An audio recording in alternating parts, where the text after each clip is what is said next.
જય શ્રી કૃષ્ણ. સર્વ વૈષ્ણવોને મારા ભગવત સ્મરણ. અજ્ઞાન તિમિરાંધસ્ય જ્ઞાનાંજન શલાકયા ચક્ષુરુન્મિલિતમ યેન તસ્મૈ શ્રી ગુરવે નમઃ. શ્રી ગોવર્ધનનાથ કી જય. શ્યામ સુંદર શ્રી યમુને મહારાણી કી જય. શ્રી વલ્લભાધીશ કી જય. શ્રી ગુસાઈજી પરમ દયાલ કી જય.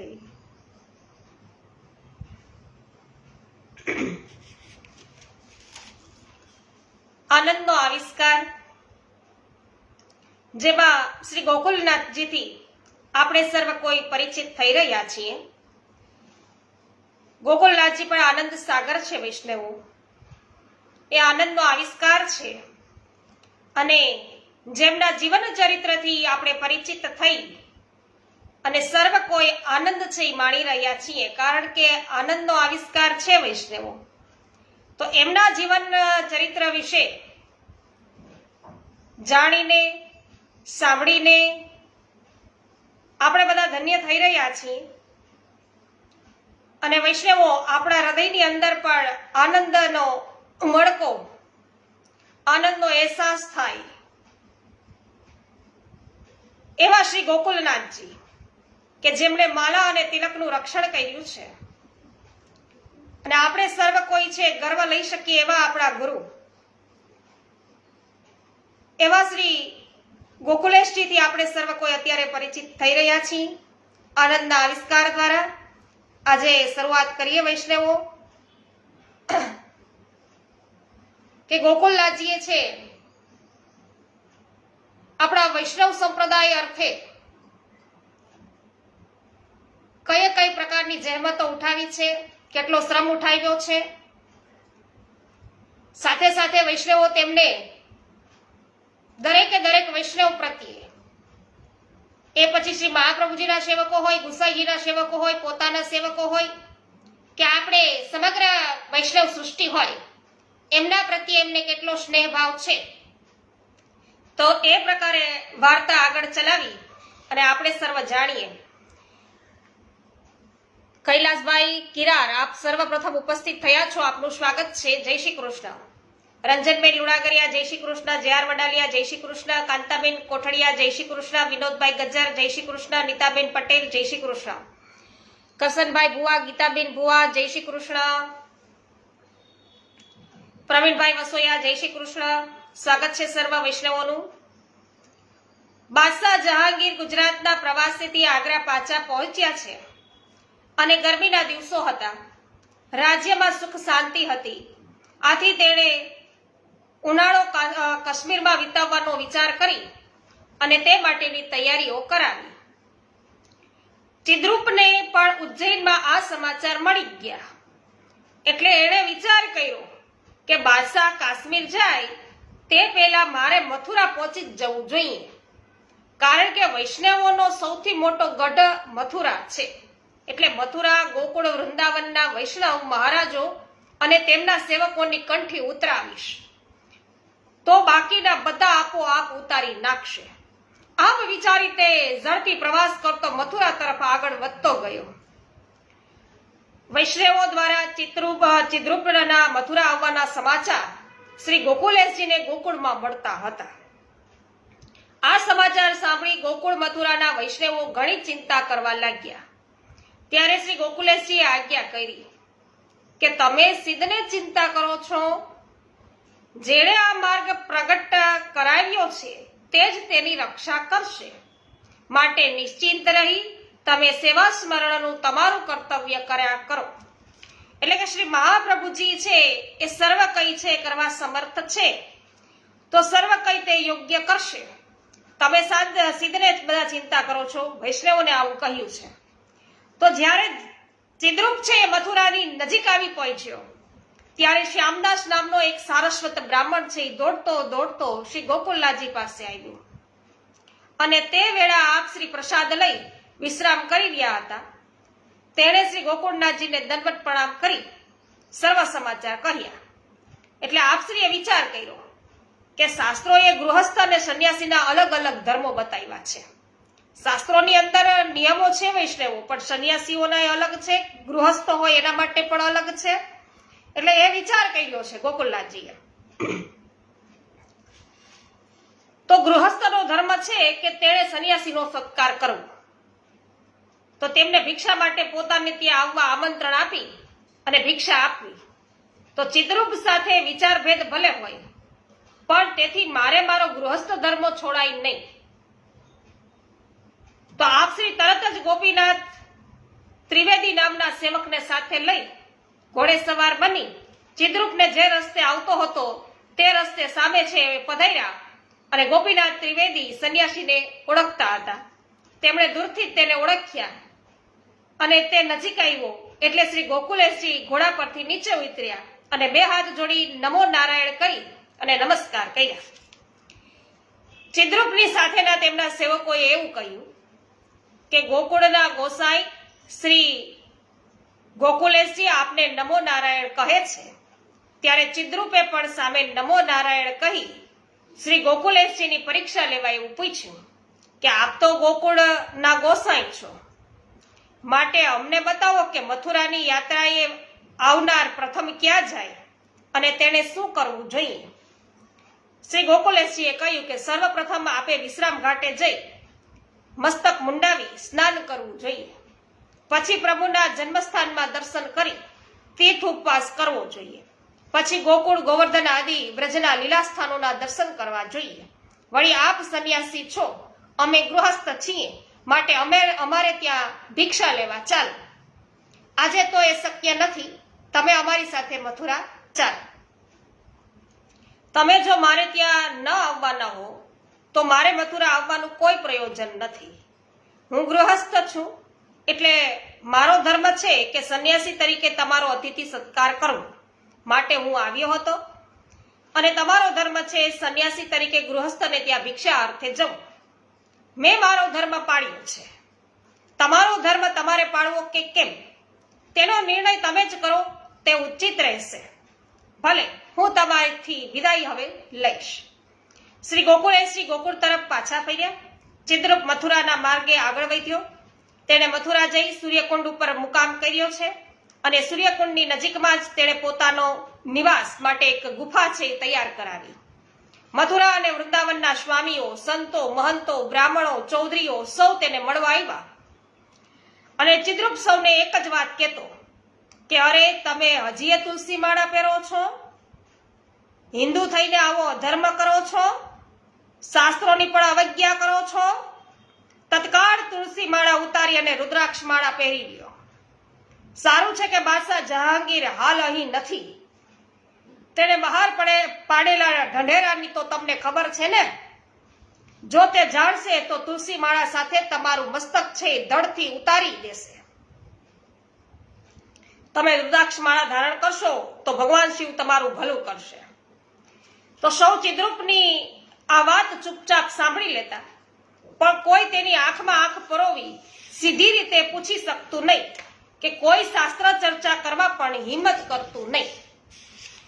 આવનાર જે બધા હોય એ આ રીતે બધા સાંભળી લે. પછી અવારનવાર શ્રી ગોકુલનાથજી પણ વૈષ્ણવોને સાથે લઈ અને સંન્યાસી પાસે આવતા. બીજા સૌ સંતો, મહંતો અને સ્વામીઓ સંન્યાસીને સાષ્ટાંગ દંડવત કરતા. જ્યારે શ્રી ગોકુલનાથજી ફક્ત નમો નારાયણ કહી તેની સામે બિરાજતા. ચિદ્રુપને મનમાં ભારે ગુસ્સો આવતો, પરંતુ શ્રી ગોકુલનાથજીની સામે તે કશું બોલી શકતો નહીં. આર શાહ, આપનું સ્વાગત છે. ભરતભાઈ કનેરિયા, સ્વાગત છે આપનું. હેમાબેન ગુજરાતી, સ્વાગત છે. સુમિત્રાબેન સાવલિયા, સ્વાગત છે. સૂર્યકાંતભાઈ રામાણી, આપનું પણ સ્વાગત છે. ઉકાભાઈ ભેસાનિયા, આપનું સ્વાગત છે. એક વખત ગોકુલનાથજી પોતાના સૌથી મોટા ભાઈ શ્રી ગિરધરજીને સાથે લઈને ચિદ્રુપ પાસે આવ્યા. એટલે બંને ભાઈઓએ નમો નારાયણ કહીને સામે બેઠક લીધી. ચિદ્રુપ આજે ભારે ગુસ્સામાં હતો. એણે શ્રી ગિરધરજીને સંબોધીને એવું કહ્યું કે તમે તો બ્રાહ્મણ ગૃહસ્થ છો, વળી આચાર્ય છો, વેદશાસ્ત્રોની મર્યાદા સ્વીકારનાર છો, છતાં તમે પંચાયતન પૂજા નથી કરતા, રુદ્રાક્ષની માળા ધારણ નથી કરતા. તુલસી માળા ધારણ કરવી જોઈએ. એવું કયા શાસ્ત્રમાં લખ્યું છે?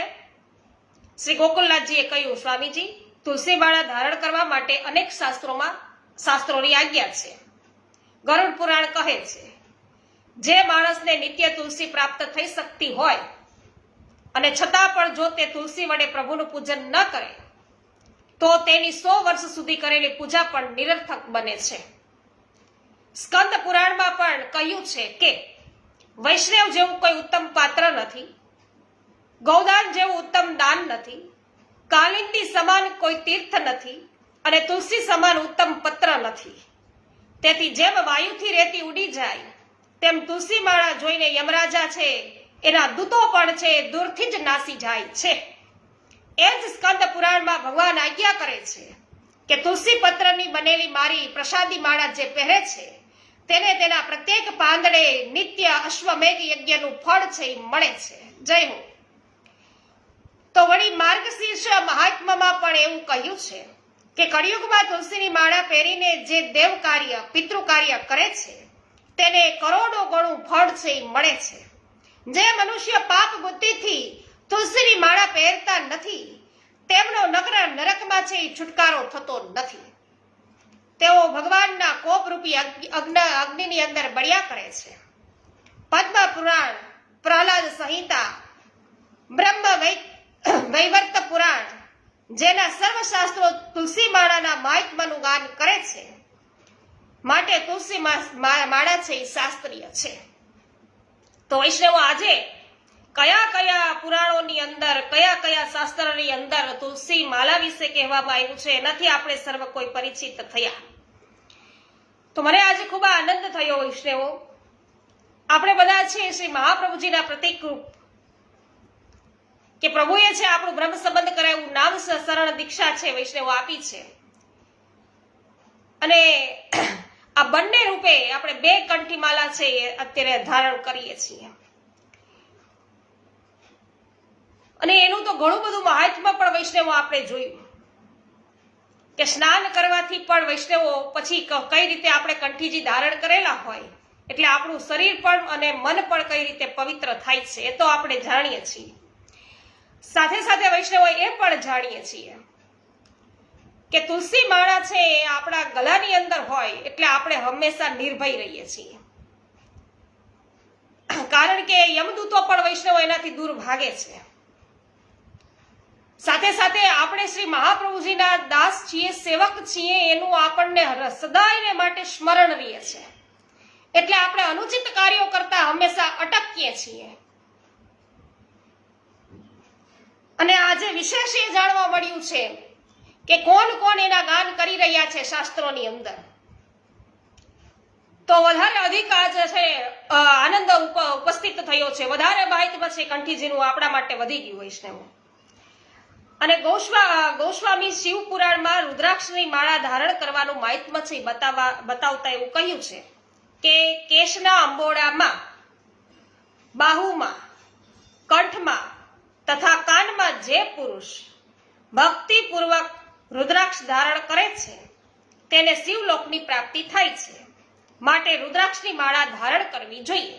આ વાત પણ શાસ્ત્રની અંદર બતાવી છે. સ્વામીજી, તેમાં રુદ્રાક્ષ ધારણ કરવાથી શિવલોકની પ્રાપ્તિ થાય છે તેમ કહ્યું છે પણ ભગવાનના ધામની પ્રાપ્તિ થાય છે એવું કહ્યું નથી. એટલે કે જેને ગોલોક ધામનો વાસ જોઈએ છીએ વૈષ્ણવો એ શું કરે? એ તો તુલસી માળા છે એ ધારણ કરે કારણ કે પ્રભુને તુલસીજી ખૂબ જ પ્રિય છે, વૃંદા અતિશય પ્રિય છે વૈષ્ણવો. અને એક તુલસી પત્રથી છે એ પ્રભુ તોરાયા એ વાત છે અને નિત્ય છે એ પ્રભુના ચરણની સેવા પણ છે તુલસીજી કરે છે વૈષ્ણવો. પ્રભુ રાજભોગ પણ છે જ્યારે તુલસી પધરાવવામાં આવે છે ત્યારે આરોગ્ય છે. તો અન્ય સર્વ પુરાણોમાં વૈષ્ણવ છે એ ભસ્મ, ત્રિપુંડ અને રુદ્રાક્ષ ધારણ કરે તેને દોષ કહ્યો છે, જ્યારે શિવ પુરાણ સહિત કોઈ પુરાણમાં તિલક અને તુલસીની માળા ધારણ કરવાનો દોષ બતાવવામાં આવ્યો નથી. તો ગોસ્વામી તમે શિવાર્ક દીપિકા અને નીલકંઠ ભાષ્ય વાંચ્યા છે? તેના કરતા તમારી જેમ દક્ષિણી બ્રાહ્મણ છે અને તેમણે પણ રુદ્રાક્ષમાળાનું જ પ્રતિપાદન કર્યું છે. તેઓ દક્ષિણી હોય તેથી શું? અમે વેદ, ગીતા, ઉપનિષદ અને ભાગવતને પ્રમાણ તરીકે સ્વીકારીએ છીએ. જો કોઈ તેનાથી ઉલટી વાત કહે તો તે વાત શાસ્ત્રના મર્મને સમજ્યા વિના કહી છે એવું માનવું જોઈએ. તો શિવાર્ક દીપિકા અને નીલકંઠ ભાષ્યમાં માયાને જગતની કર્તા માની છે, જ્યારે વેદ, ગીતા, ઉપનિષદ વગેરે શાસ્ત્રો એ જગતના કર્તા તરીકે પરબ્રહ્મ પરમાત્માને માને છે. તો માયા કઈ જગતના કર્તા નથી એવું કહેવા માંગે છે. પ્રભુ પરબ્રહ્મ પરમાત્મા છે એ કર્તા છે. તો વેદના મતથી અન્ય મત રજૂ કરનાર લોકોને વેદવ્યાસજીએ પાખંડી ગણ્યા છે. આવા પાખંડ મતનો અમે સ્વીકાર કરતા નથી. વળી તમે પંચાયતન પૂજાની વાત કરી, પણ સર્વ લોકોએ પંચાયતન પૂજા કરવી એવું વિધાન શાસ્ત્રમાં ક્યાં છે તે અમને બતાવો. શ્રીમદ ભાગવતના 7મા સ્કંદમાં નારદજી તો એમ કહે છે કે જેમ વૃક્ષના મૂળને પાણીનું સિંચન કરવાથી તેના થડ, ડાળા, પાન વગેરેનો વિકાસ થાય છે, બધાને પાણી પ્રાપ્ત થઈ ગયું. તો જેમ પ્રાણને આહાર આપવાથી ઇન્દ્રિયોને પણ પોષણ મળે છે, તેમ અચ્યુત ભગવાન છે એમનું સેવન કરવાથી સર્વ દેવતાઓનું પૂજન થઈ જાય છે. જો એક ભગવાનની સેવા કરવાથી બધા દેવોને સંતોષ છે આપી શકતા હોય, બધા દેવોને સંતોષી શકતા હોઈએ, તો એવા એક ભગવાનની સેવા છોડી અને શા માટે અલગ અલગ રીતે સેવાઓ કરવી જોઈએ? ગીતાના 9મા અધ્યાયમાં 23 થી 26મા શ્લોકમાં સ્વયં ભગવાન આજ્ઞા કરે છે,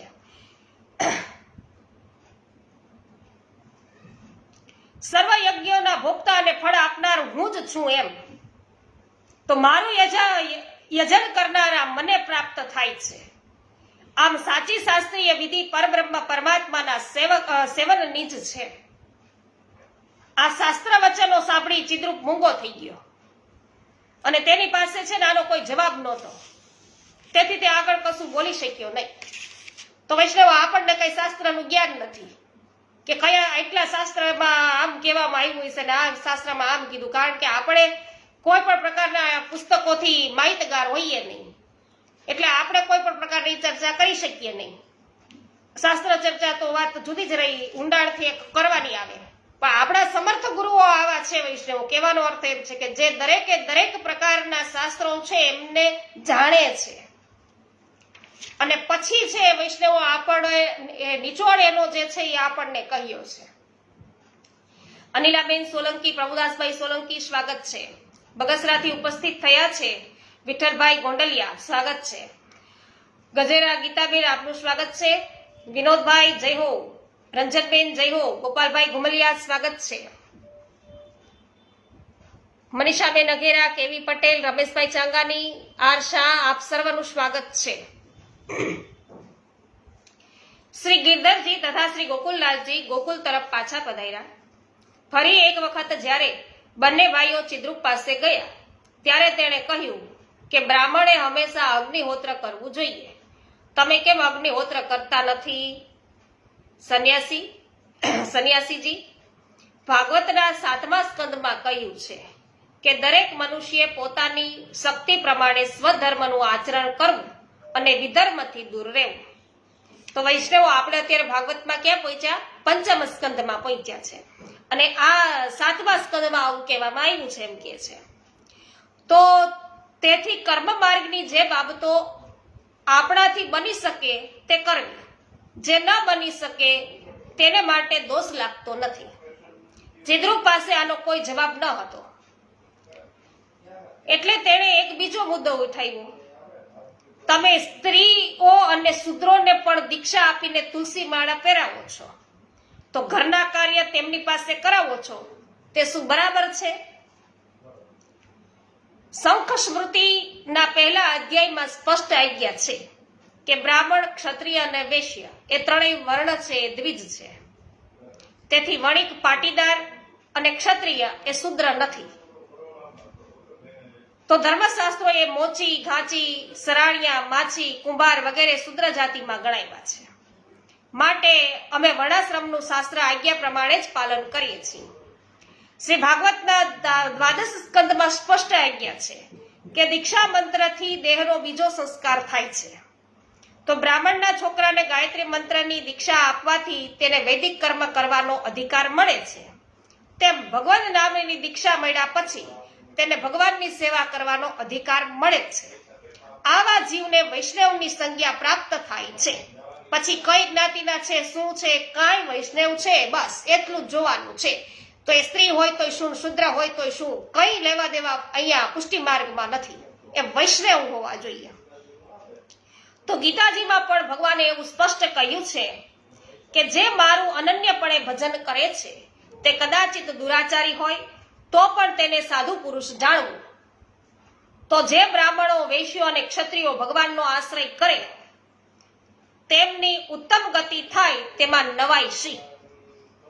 વળી શ્રીમદ ભાગવત એમ પણ કહે છે કે શાસ્ત્રમાં કહેલા બધા ગુણોવાળો બ્રાહ્મણ પણ ભગવાનથી વિમુખ હોય તો એવા બ્રાહ્મણ કરતા ભગવાનની ભક્તિ કરનાર ચાંડાલ છે એ શ્રેષ્ઠ છે.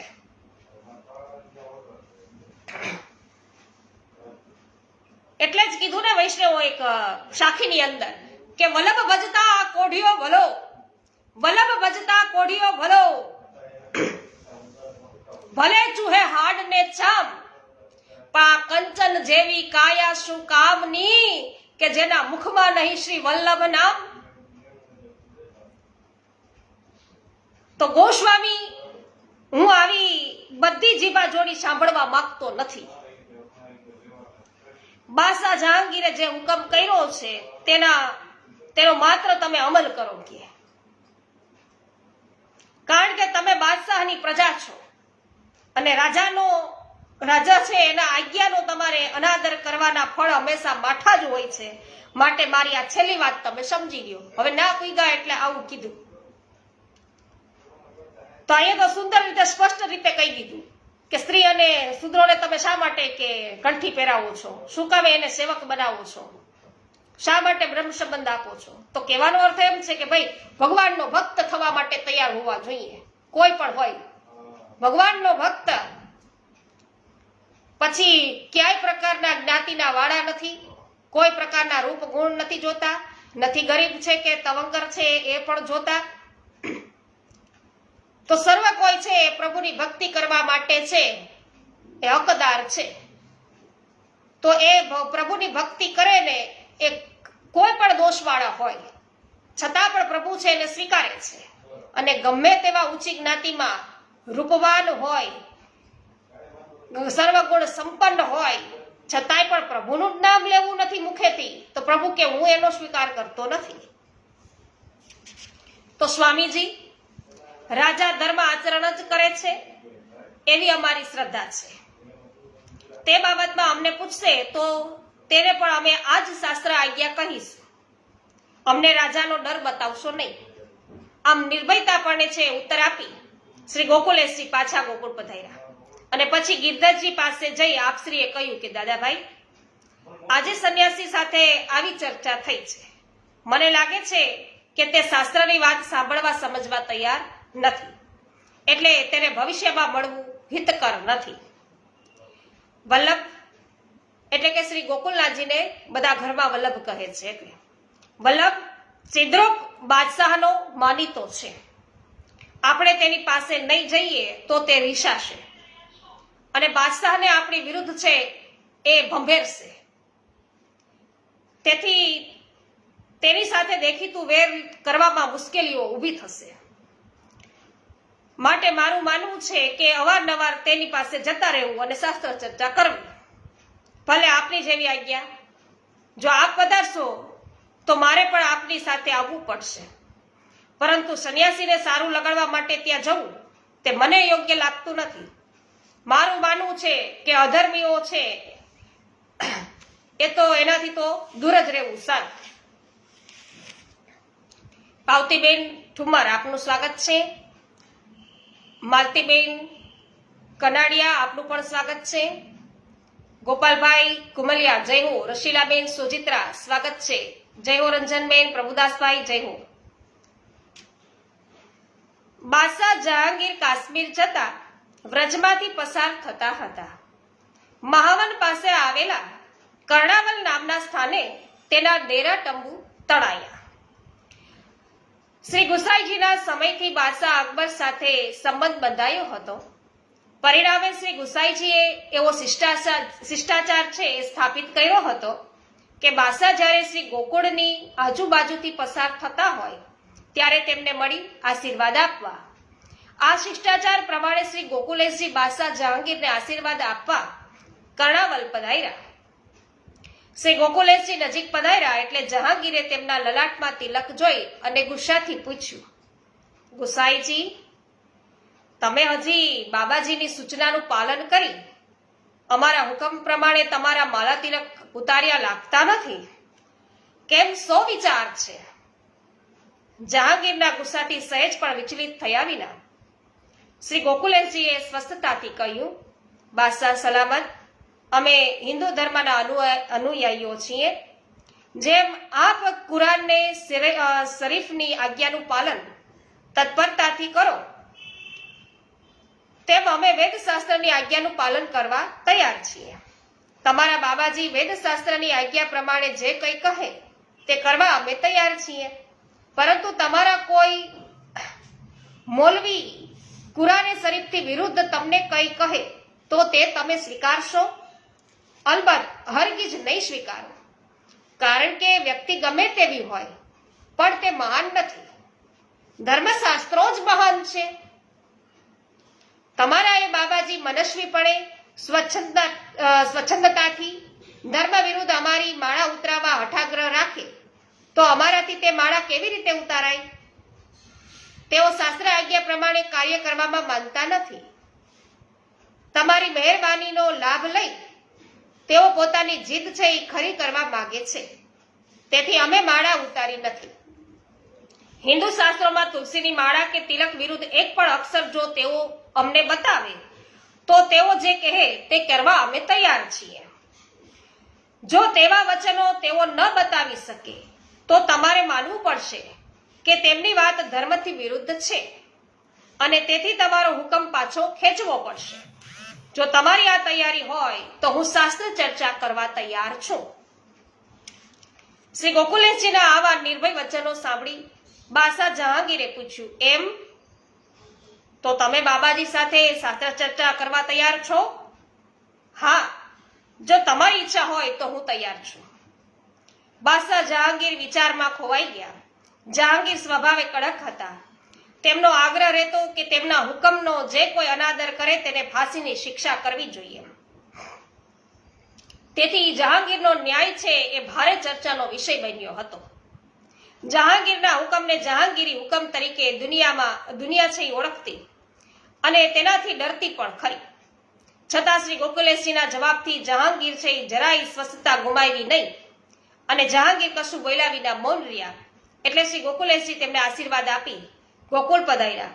બાદશાહ જહાંગીર કર્ણાવલથી મથુરા તરફ વિદાય થયા. અનિલભાઈ ગુપ્તા, સ્વાગત છે.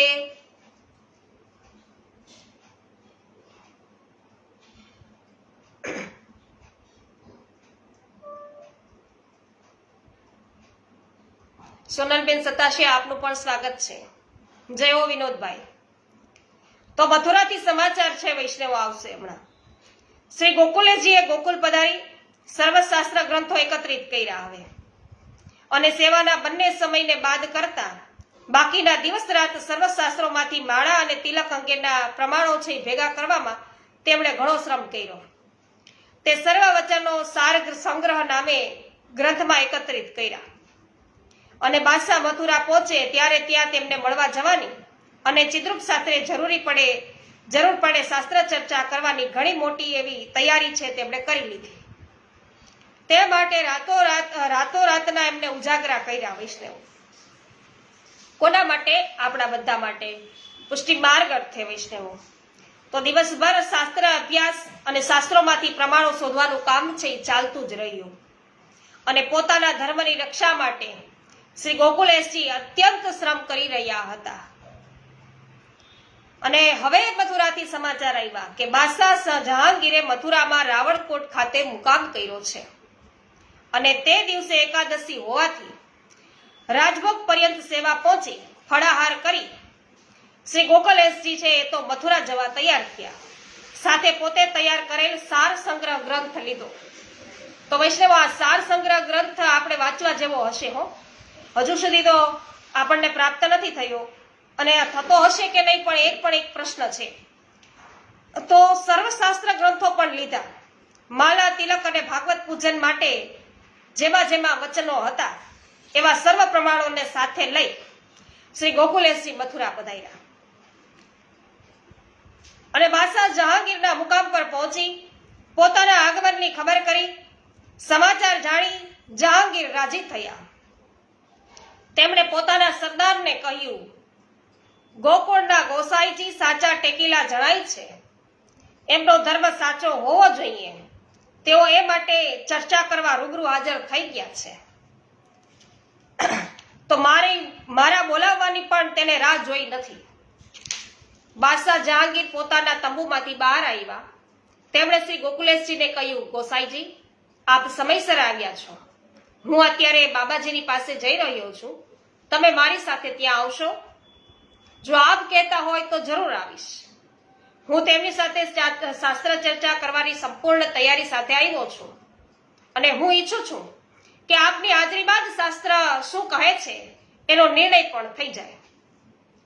બાદશાહ જહાંગીર, સહિયાર અને શાહ ખુરમને છે એ નામના બે સરદારો છે, એમને સાથે શ્રી ગોકુલનાથજીને પણ સાથે લઈ અને ચિદ્રુપના મુકામે સૂર્યકુંડ ઉપર ગયા છે. શ્રી ગોકુલેશજી ચિદ્રુપના મુકામે ન જતા બહાર ઉભા રહ્યા. બાદશાહે પોતાના બે સરદારો છે એને પણ શ્રી ગોકુલેશજીની પાસે જ ઉભા રહેવા હુકમ કર્યો અને પોતે ગુફામાં ગયા.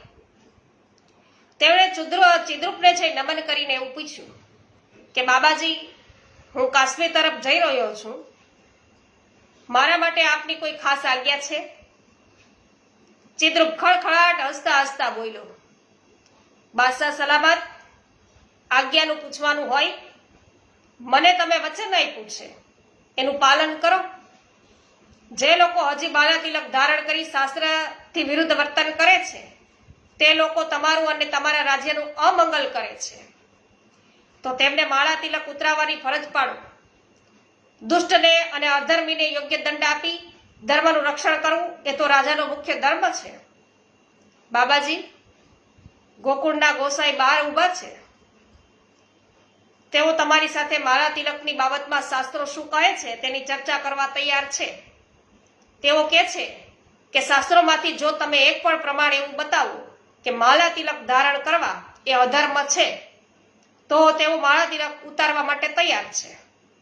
તેમની વાત વિચારવા જેવી છે, કારણ કે તમે પણ ધર્મ પ્રમાણે ચાલવાનું કહો છો અને તેઓ પણ ધર્મ પ્રમાણે જ ચાલવાનું કહે છે. ત્યારે ધર્મ શું કહે છે તે શાસ્ત્રોને જ નક્કી કરવા દો.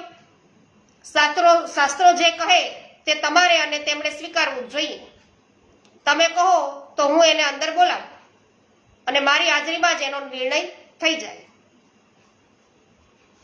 હવે ચિદ્રુપ બાદશાહની વાત સાંભળતા જ વિચારમાં પડી ગયો. તે મનોમન એવું કહેવા લાગ્યો કે શાસ્ત્રોની રીતે તો હું ફાવી શકીશ નહીં. મારું અજ્ઞાન છે એ છતું થઈ જશે. તો મારે તો બાદશાહને ઉશ્કેરીને જ આ કામ કરાવવું પડશે. એટલે તેણે કહ્યું કે બાદશાહ સલામત, આ મથુરા નગરીમાં ગોસાઈજીના ટેકેદારો ઘણા બધા છે. અહીંના ચોબાઓ પહેલવાનો છે, મારામારી કરવામાં પાવરદા છે. જો શ્રી ગુસાઈજી હારી જશે તો તેઓ ધમાલ કરાવશે અને આપની બદનામી થશે. માટે શાસ્ત્રની ચર્ચા કરવાની કોઈ જરૂર નથી. ભલે એ એમના મતે વળગી રહે, હું મારા મતને વળગી રહીશ. મારે તો તમને એટલું જ કહેવાનું છે કે તમે બાદશાહ છો. તમારા વડીલો છે એક વચની હતા. તેઓ જે વચન આપતા તે પ્રાણના ભોગે પણ પાડતા. તમે તે વચન આપ્યું છે માટે તમે એ વચનનું પાલન કરાવો. તમારી પાસે રાજ સત્તા છે. તમારા હુકમનો અનાદર કરનારને તમે મૃત્યુદંડ પણ આપી શકો છો. પછી ચર્ચા કરવાની ખોટી માથાકૂટમાં પડવાની શી જરૂર છે? જો તમે મારામાં શ્રદ્ધા તમને હોય તો મારી વાત સ્વીકારો, શ્રદ્ધા ન હોય તો મારે કશું કહેવાનું નથી. જહાંગીર ચિદ્રુપની વાત સાંભળી મનોમન વિચારતો થઈ ગયો કે આ સંન્યાસી શાસ્ત્ર સામે ટકી શકે એમ નથી. ધર્મ પ્રમાણે શ્રી ગોસાઈજી જ સાચા છે, પણ આ સંન્યાસીને મેં વચન આપી દીધું છે, જો તે હું એનું પાલન નહીં કરું તો જરૂર તે તેની મેરી વિદ્યા મારા પર અજમાવી અને મારું અને મારા રાજ્યનું નિકંદન કાઢશે. માટે આ સંન્યાસીની વાત મારે સ્વીકાર્યા વિના ચાલે એમ નથી. છતાં તેમણે ચિદ્રુપને ફરીથી પૂછ્યું કે બાબાજી, તમને શું લાગે છે, ગોકુળના ગોસાઈ શાસ્ત્ર પ્રમાણે વાત કરે છે કે તેમની સ્વચ્છંદી રીતે વાત કરે છે? બાદશાહ સલામત, શાસ્ત્રોમાં બ્રાહ્મણોને માટે હું કહું છું એમ જ કરવાનું લખ્યું છે. તેઓ ધર્મચારીઓ છે અને તેઓ કંઠી ઉતારશે એટલે બીજા આપોઆપ ઉતારશે. માટે તમે તેમની કંઠી ઉતરાવો. મારી પાસે તેમને અંદર બોલાવવાની કોઈ જરૂર નથી. હવે જહાંગીર મનમાં મૂંઝાયો. એ એવો વિચાર કરતો હતો કે આ સંન્યાસી અને ગોસાઈજી શાસ્ત્ર ચર્ચા કરશે અને તેમાં જે નિરાકરણ આવશે તે બીજાને સ્વીકારવું પડશે. પરિણામે મારે વચ્ચે પડવું પડે નહીં. શું કીધું કે સંન્યાસી અને ગોસાઈજી શાસ્ત્ર ચર્ચા કરશે, તેમાં જે નિરાકરણ આવશે તે બીજાને છે સ્વીકારવું જ પડશે. પરિણામે મારે વચ્ચે પડવું પડશે નહીં. તો રાજસત્તાનો ઉપયોગ કર્યા વિના આ મામલો શાંતિથી પતી જશે. પરંતુ ચિદ્રુપે છે શ્રી ગોકુલેશજીને મળવાની પણ સ્પષ્ટ ના પાડી દીધી. એટલે જહાંગીર ફરી વિચાર કરવા લાગ્યો કે મારા પિતા આ ગોસાઈજીના પિતા દીક્ષિતજી સાથે સારો સંબંધ છે રાખતા હતા. તેમણે ઘણું માન આપતા હતા અને તેમને ગોકુળ ગામ ભેટ આપ્યું હતું. તો તેમની ગાયોને સરકારી જમીનમાં ચરવાનો પરવાનો પણ આપ્યો હતો. તેમને ન્યાયાસને છે બેસી અને ન્યાય કરવાની સત્તા પણ આપી હતી. તો તેમને રાજદ્વારી પોશાક પહેરી રાજ દરબારમાં આવવાની અને ઊંચા આસને બિરાજવાની પણ છૂટ હતી. તો મારા અબ્બા જાનને દીક્ષિતજી મહારાજના વૈષ્ણવ ધર્મ માટે ઘણો બધો પ્રેમ હતો. તેઓ બંને વારંવાર આગ્રામાં, દિલ્હીમાં, મથુરામાં કે ગોકુળમાં મળતા અને ધર્મ ચર્ચા કરતા. તો અબ્બાજાનના આવા ખાસ ને સ્નેહી દીક્ષિતજીના પુત્ર એટલે કે ગુસાઈજીના પુત્ર ગોકુલનાથજીને એમનો ધર્મ છોડાવવા માટે મારાથી જો હુકમી કેવી રીતે થાય? જો હું એમ નથી કરતો તો સંન્યાસી મને પજૈવા વિના છોડશે નહીં. તો હું એને વચન આપી બેઠો છું સંન્યાસીને, તે મને બદનામ કરશે. હું તો બંને બાજુથી ફસાયો છું. અહીંયા સુડી વચ્ચે સોપારી થઈ ગઈ ભાઈ જહાંગીરની. ચાલો, ખુદા તાલા જેવી બુદ્ધિ આપશે તે પ્રમાણે કરીશ. આવો મનોમન વિચાર કરી બાદશાહ જહાંગીર છે ચિદ્રુપ પાસેથી ઉઠ્યા. બહાર આવી તેમણે શ્રી ગોકુલનાથજીને કહ્યું કે ગોસાઈજી, મારી વાત હજી માની લ્યો. બાબાજી જે કહે તે અંગે તમે વિચાર કરી લ્યો. ઓમ નમો નારાયણ. સ્વાગત છે ચતુરાગીરી ગોસ્વામીજી, માધુરીબેન મિસ્ત્રી જય હો, હેબાબેન ગુજરાતી જય હો, પ્રભુદાસભાઈ સોલંકી જય હો, જોશનાબેન વાછાણી આપનું સ્વાગત છે. બાદશાહ સલામત, તમારા બાબાજીના શબ્દો કદાચ તમારા માટે પ્રમાણરૂપ હશે. જેનો રાજા જ એને પ્રમાણ માને એની પ્રજા પણ બિચારી શું કરે? અને રાજાના ડરથી એ વાત સ્વીકારવી પડે. પરંતુ અમને રાજાનો ડર નથી, કારણ કે આ જગતના રાજા તો ઉપર બિરાજે છે. એમના રચેલા શાસ્ત્રોનો અમને ડર છે. એ શાસ્ત્રો જે કહેતા હોય તે કરતા કરતા જ અમારા પ્રાણ છૂટી જશે. તેનાથી વિરુદ્ધ અમે કશું જ નહીં કરીએ. માટે તમારે રાજા તરીકે જે દંડ કરવો હોય તે કરી શકો છો. આપના પિતા ખૂબ સમજદાર હતા. હું તો આપને એટલું જ કહું છું કે તમે પણ એમના પગલે પગલે ચાલો. હિન્દુ ધર્મના અનેક વિદ્વાનો તમારા રાજ્યમાં છે. એમને બોલાવો, એમની પાસેથી આ બાબતમાં અભિપ્રાય મેળવો, ધર્મના પુસ્તકો મંગાવો, એનો ફારસીમાં અનુવાદ કરાવી એ પણ વાંચો અને જે સાચું હોય એ સ્વીકારો. અમને પણ સત્યના માર્ગે ચાલવા દો. ભલે હું ગોકુળ પાછો જાઉં છું, જેવું પ્રભુએ ધાર્યું હોય છે એવું થશે.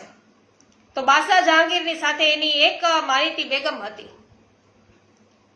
તે જન્મે રાજપૂતાણી હતી અને રાયસંગ ભોરટિયાની એ દીકરી એટલે માનબાઈ તેનું નામ, તે જહાંગીરને પરણી હતી, પણ હૃદયમાં હિન્દુ ધર્મ પ્રત્યે ઘણી શ્રદ્ધા ધરાવતી હતી. તેણે તંબુના પડદા પાછળથી બાદશાહ અને શ્રી ગોકુલેશજી વચ્ચેની આ થતી વાત છે એ સાંભળી લીધી અને તેને લાગ્યું કે શ્રી ગોકુલેશજી સાચા છે. એક ધર્મગુરુને આવી રીતે પરેશાન કરવા એ યોગ્ય નથી. કદાચ આ ચર્ચામાંથી તકરાર છે વધી જશે અને કંઈક નવા જૂની થઈ જશે. તો મારા શરીરમાં હિન્દુ લોહી છે. એક હિન્દુ ધર્મગુરુનું મારી હાજરીમાં અપમાન થાય તો મારું જીવન નિરર્થક બની રહે. તે દોડતી જહાંગીરના માતા મરિયમ જમાની છે એમની પાસે ગઈ. તો મરિયમ જમાનીની પાસે ગઈ અને સાસુ બેગમ છે એના પગ પકડી લીધા અને ઓશિયાળા મોઈ એવું કહેવા લાગી કે અમ્માજાન, બાદશાહ સલામતને આપ વારો. હિન્દુઓના ધર્મગુરુ ગોકુલનાથજી સાથે તેઓ ઉશ્કેરાઈને ચળભળાટ કરી રહ્યા છે.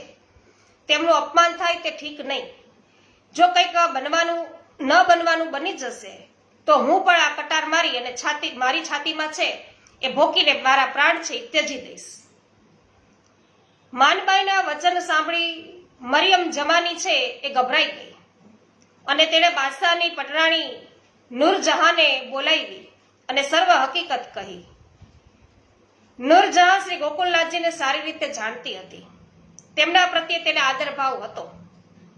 તેથી તેણે માનબાઈને કહ્યું કે બેગમ, તમે જરાય દુઃખ કરશો નહીં, હું હમણાં જ સર્વ વ્યવસ્થા કરું છું.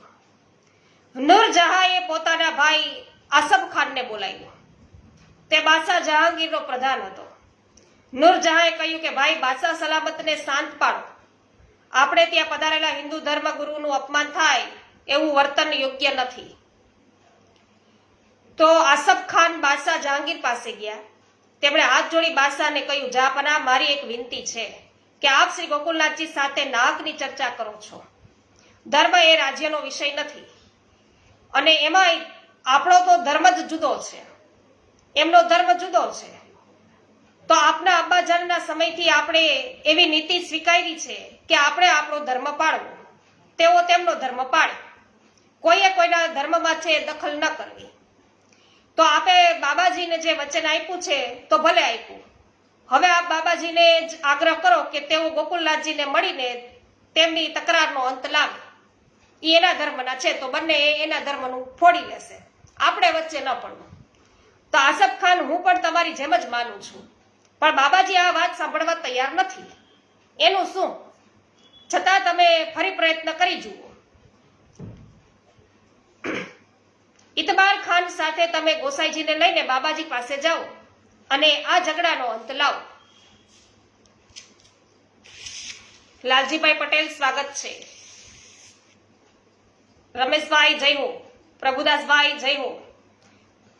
શામજીભાઈ, પમીબેન, પ્રિન્સભાઈ, આપ સર્વનું પણ સ્વાગત છે. જેવો જહાંપનાહનો હુકમ. આસફ ખાન અને ઇતબર ખાન છે, ઇતબાર ખાન સાથે શ્રી ગોકુલેશજી ફરી ચિદ્રુપના મુકામે હવે પધાર્યા અને આસફ ખાને ચિદ્રુપને થોડીક કડકાઈથી પૂછ્યું કે બાબાજી, તમારે શ્રી ગોકુલનાથજીની બાબતમાં શી તકરાર છે? તેમાં તમારે શું કહેવાનું છે? આજે આ ઝઘડાનો નિકાલ લાવવા મને બાદશાહ સલામતે મોકલ્યો છે. જે હોય તે આજે શ્રી ગોકુલનાથજીની હાજરીમાં જ કહી દો. સરદાર સાહેબ, મારે શી પડી છે તે કોઈની સાથે ઝઘડવું પડે? મારે તો તમને એટલું જ કહેવાનું છે કે તમારા બાદશાહે જે હુકમ કર્યો છે એનું બધા પાસે પાલન કરાવો, જેથી તમારા બાદશાહનું ભલું થાય. બાબાજી, તમે ખોટી હઠ કરી રહ્યા છો. તમારી વાત સાચી છે એવું પહેલા તમે પુરવાર કરી આપો. ગોકુલનાથજી તમારી સાથે શાસ્ત્ર ચર્ચા કરવા માટે તૈયાર છે. તમે માત્ર હુકમનું પાલન કરો. હુકમનું પાલન કરો એવી બૂમો શા માટે પાડો છો? જુઓ સરદાર, હું એમને માળા ઉતારવાનું કહેતો નથી. તેઓ બેસું 12 માળા ભલે પહેરે. મારું હું જવાનું છે?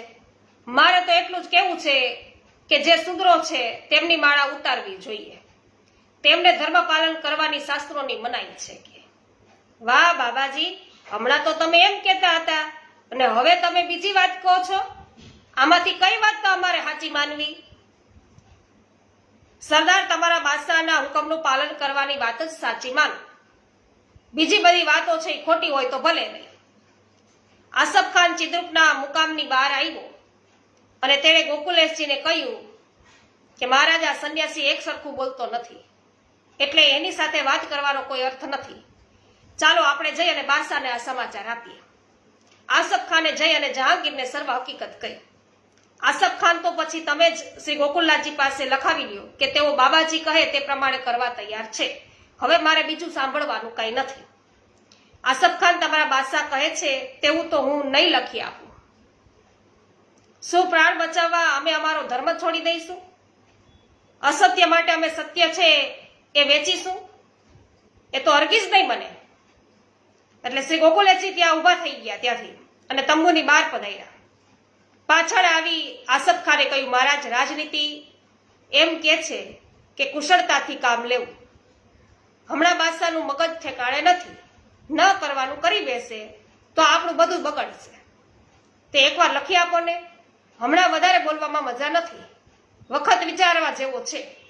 લખી આપેલું એ છેવટે મારી પાસે જ રહેવાનું છે. હમણાં આ મામલો છે ઠંડો પડવા દો.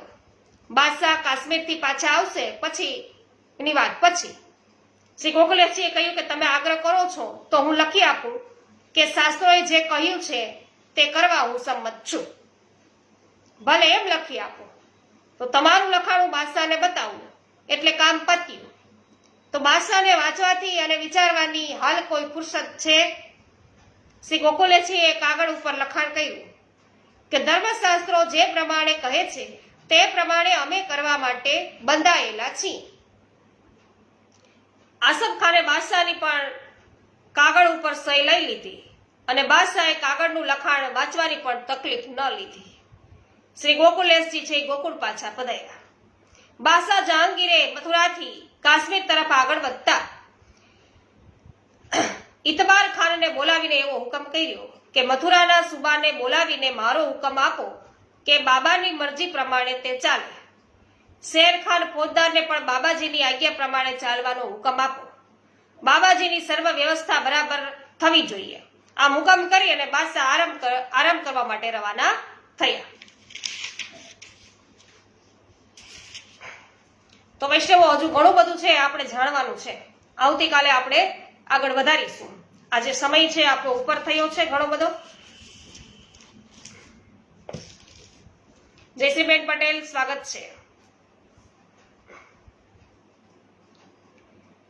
શ્રી ગોવર્ધનનાથ કી જય. શ્રી गिरिराज धरण की जय. होली के रसिया की जय. श्याम सुंदर श्री यमुने महाराणी की जय. श्री वल्लभाधीश की जय. श्री गोसाई जी परम दयाल की जय. श्री गोकुलनाथ की जय.